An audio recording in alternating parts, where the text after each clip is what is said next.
car le nouvel accord de l'assurance chômage conclu entre le MEDEF et certains syndicats peut toucher tout le monde à un moment de sa vie.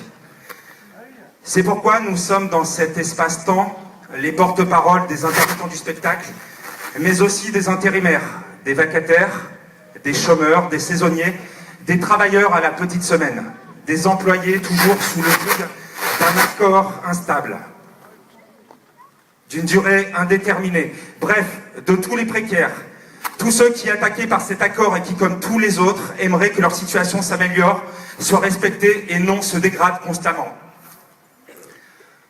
Nous souhaitions prendre la parole car nous sommes ici sur un site et plus largement un territoire symbolique de la lutte sociale industrielle. Nous souhaitions prendre la parole car cette terre lorraine a vu naître celle qui est aujourd'hui ministre de la Culture dans un gouvernement de gauche. Nous souhaitions prendre la parole pour tenter d'interpeller la classe politique locale en lui demandant de se mobiliser pour soutenir l'action des intermittents du spectacle.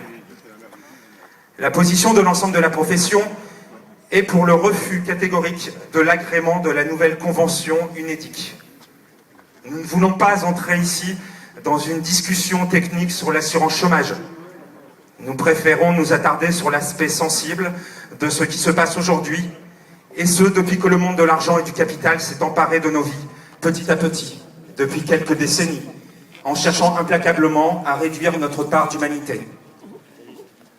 Alors, imaginons-nous un seul instant dans un monde sans poète, sans musicien, sans comédien, sans personne travaillant au service de l'indispensable inutilité qu'est la création artistique. Un monde sans lumière.